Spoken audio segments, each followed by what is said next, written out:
Who are you? It's the question we've all been taught to answer since childhood, as if life demanded a definition before it would allow us to exist. We introduce ourselves with names, professions, family roles, or achievements. I'm Sarah, I'm an engineer, I'm a father, I'm a student. These are the masks we hold up, believing they capture the essence of our being, yet all of them, as convincing as they may seem, are only costumes in the grand play of life. Useful, perhaps even beautiful, but never the truth of what we are. From the moment we are born, society hands us a script. We are given a name, a gender, a family, a culture, perhaps a religion. As we grow, the script expands to include grades, careers, successes, failures, and relationships. And without noticing, we begin to confuse this script for ourselves. We mistake the biography for the living reality. The problem is that when we grip the story too tightly, we forget that the actor is far greater than the role. Why do we cling to these identities with such ferocity? Because they make us feel safe. If I am somebody, then I know where I belong, what my purpose is, how the world sees me. But here lies the paradox. The more we define ourselves, the smaller we become. The moment I say I am this, I also declare I am not that. A prison forms around my potential, and suddenly I am defending not my life but my image of life. Change terrifies me because it threatens to rewrite the character I have invested so much in being. Failure frightens me because it feels like the destruction of who I thought I was. And yet, if we dare to loosen our grip, something astonishing happens. When we stop clutching the mask of identity, what feels at first like emptiness reveals itself as vast openness. The nothing we fear is not a void, it is freedom. Behind the mask, there is no fixed self to protect, but an ever-flowing awareness, fluid and alive, capable of wearing any role without being trapped by it. To be nobody is not to be worthless, it is to be free. Think about the moments in your life when you were most alive, lost in music, swept away by laughter, absorbed in love, or carried by the thrill of creation. In those moments, you weren't somebody protecting a self-image. You weren't rehearsing lines for the world to applaud. You were simply alive, no performance, no defense, just life, raw and immediate. That is the beauty of being nobody. You become like water, formless yet able to take any form, meeting each moment freshly without the burden of who you are supposed to be. Identity is like a wave. It rises, forms, and eventually collapses. But you are not the wave, you are the ocean itself, vast, unbroken, immeasurable. When we cling to one wave and cry out, "This is me," forever, we suffer because the ocean never stops moving. The career ends. The relationship shifts, youth fades, roles dissolve. If your entire sense of self is tied to the wave, then its disappearance feels like death. But if you remember you are the ocean, each wave is simply another beautiful shape passing through your vastness. You do not vanish with it. To live this way is to live lightly. It is to understand that you have no obligation to be the same person you were 5 minutes ago. You can drop yesterday's costume without apology. You can step into the unknown not as a danger but as an invitation. Life becomes playful again, like a child pretending to be a pirate, a teacher, a dancer, and a scientist all in a single afternoon. A child doesn't worry about consistency. They play, they explore, they move fluidly between roles, and that is what it means to remember the beauty of being human, not locked in, but endlessly open, capable of becoming without needing to defend any one version of yourself.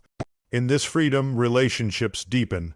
When you are not performing a self-image, you are free to meet others as they are, without needing to filter everything through, "What does this say about me?" You listen more fully. You love more openly, and strangely, when you stop trying to be special, your true uniqueness emerges without effort, not manufactured, not performed, just natural. Even failure loses its sting. If you are not defending a fragile identity, then failure is no longer a death sentence. It is simply part of the dance, another step in the rhythm of becoming. Criticism no longer shatters you. Praise no longer inflates you.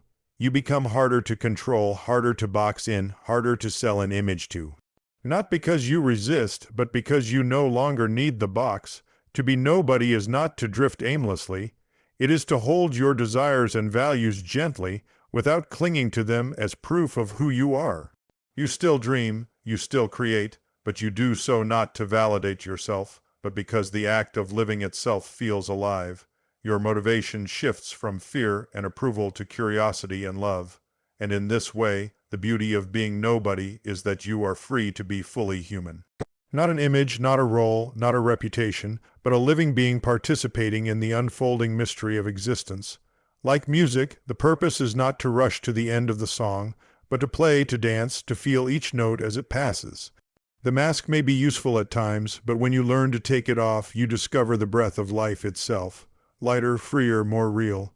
So maybe the invitation is simple. Take off the mask just for a while.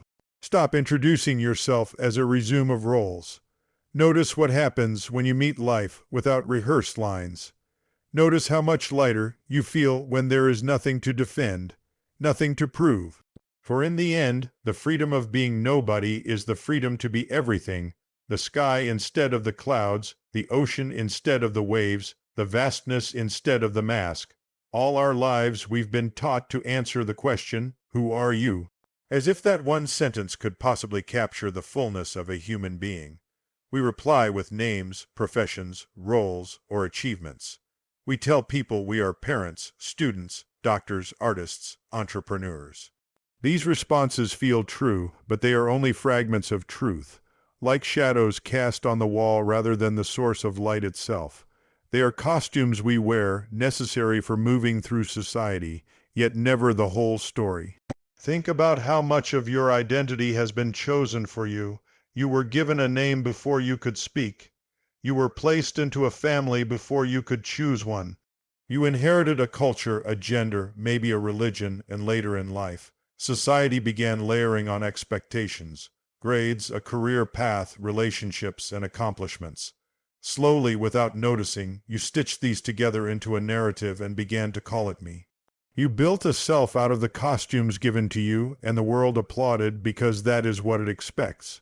But beneath every label is something far greater than the label itself. The word engineer cannot capture the infinite curiosity in a human mind. The word father cannot contain the vast love and complexity of being a parent.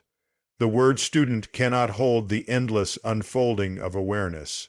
And yet we cling to these words as though they were the truth of who we are.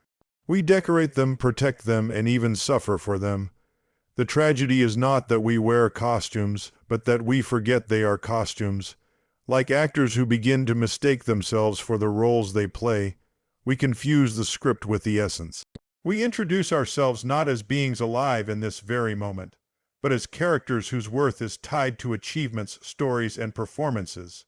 And when those roles shift, as they inevitably do, we feel shattered, as though our very existence were falling apart. But what if the truth is simpler and more astonishing? What if you are not the labels, not the roles, not even the story? What if at your core you are the stage itself, the awareness upon which all roles rise and fall, the presence that remains even when the costume is taken off? Costumes can be exchanged, stories can be rewritten, but the actor remains.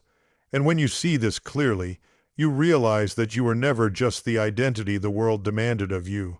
You were always something far vaster, far freer, something that no word could ever fully contain. The more we try to define ourselves, the more confined we become. Every time you say, I am this, you've also quietly said, I am not that. In that single declaration, you carve out a boundary that limits what you could be. The labels feel safe because they give you a fixed point to stand on, but safety often comes at the cost of possibility. And when life inevitably shifts, when the world asks you to step beyond the edges of the box you've drawn around yourself, fear rises. Change feels like a threat, not because change itself is dangerous, but because it challenges the story you've been clinging to. Think of how many times people resist growth, not because they are incapable, but because it doesn't fit their identity. The shy person avoids speaking even though they may have wisdom to share. The successful person clings to an image of competence, terrified of failure, even though failure might be the very teacher they need.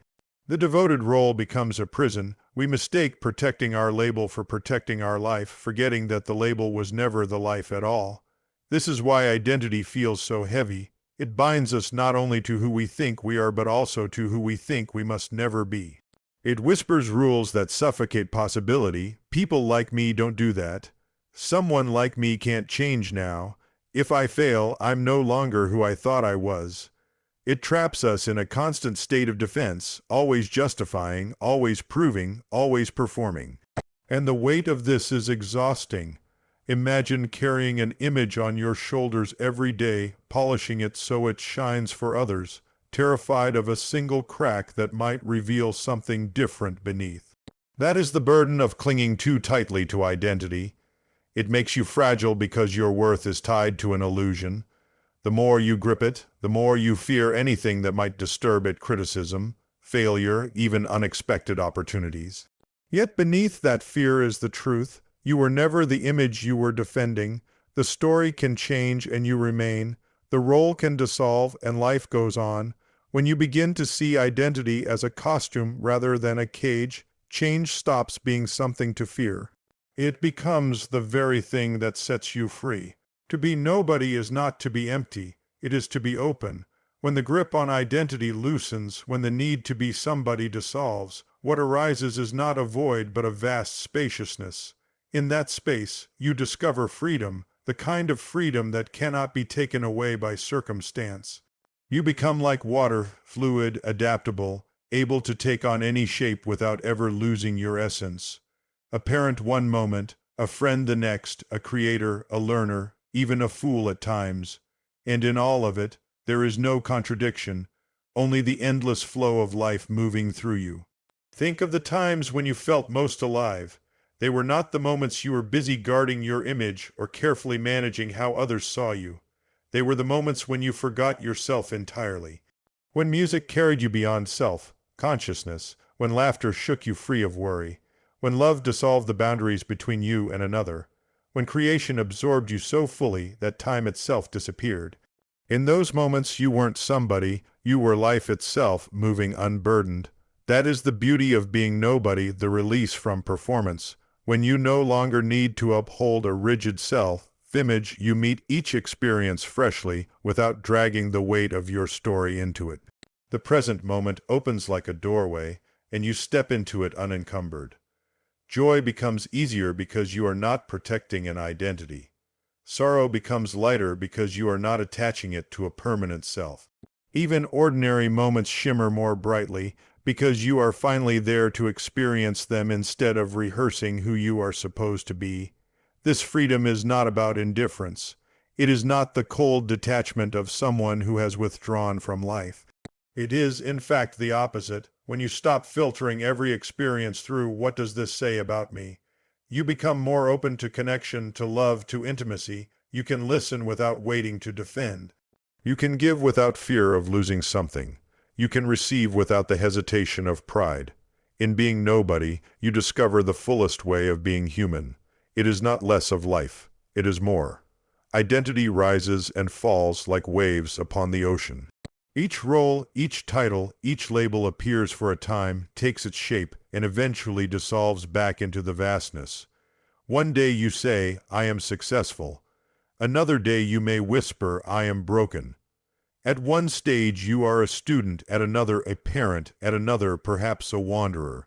These waves of identity are always shifting, always temporary, but beneath them there is something constant, something unshaken by their coming and going. The ocean itself, and that ocean is what you truly are. The suffering begins when we mistake ourselves for a single wave and clutch at it as if it were permanent. You build your whole life around your career, and when that career ends, you feel as though you've died with it.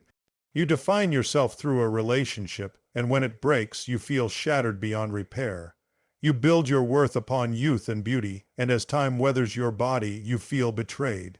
The pain is not in the change itself, but in the desperate attempt to hold the wave still against the natural tide of life. The ocean does not mourn the passing of a wave. It knows that countless more will rise. It is never diminished by their collapse, never defined by their form. When you remember you are the ocean, not the wave, change ceases to be your enemy. Loss does not erase you. Failure does not end you. Transitions no longer destroy you.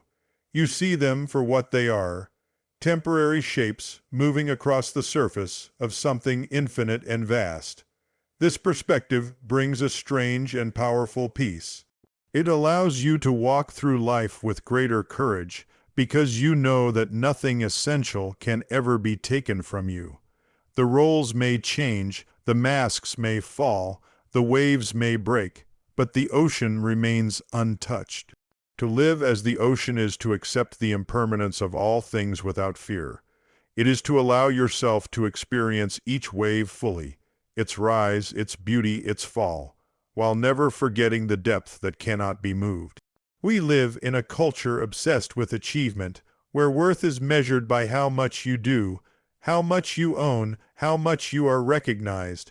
From the time we are young, we are taught to climb, to prove, to become somebody. Yet the pursuit is endless because the bar always moves. The moment you reach one milestone, another appears, and you are pushed again into striving. And even when you succeed, the satisfaction fades quickly, replaced by the anxiety of losing what you've gained. In this way, identity built on accomplishment is a fragile house, always at risk of collapsing. But when you step outside of this endless performance, when you embrace the beauty of being nobody, something profound happens. You begin to experience life directly instead of as a scoreboard.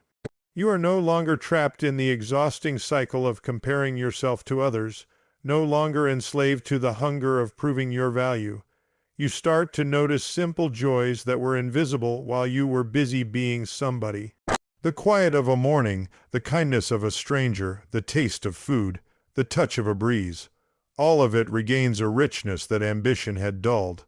This doesn't mean you stop creating, working, or striving for growth. It means the motivation shifts.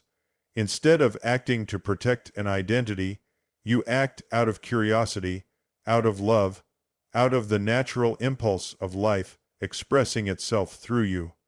A flower does not bloom to prove anything to the garden. It blooms because that is its nature. In the same way, when you let go of needing to be somebody, you live more authentically, more freely, more fully. And paradoxically, it is in being nobody that you often offer the most to the world. For when your actions are not driven by fear of losing face or the need for validation, they carry a different purity. They are rooted in presence rather than ego. People feel this, they recognize the freedom in you and are drawn to it, inspired by it. You become a mirror that reflects back a possibility, that perhaps life was never about climbing to the top of the mountain, but about realizing the beauty of simply standing on the earth, breathing, being.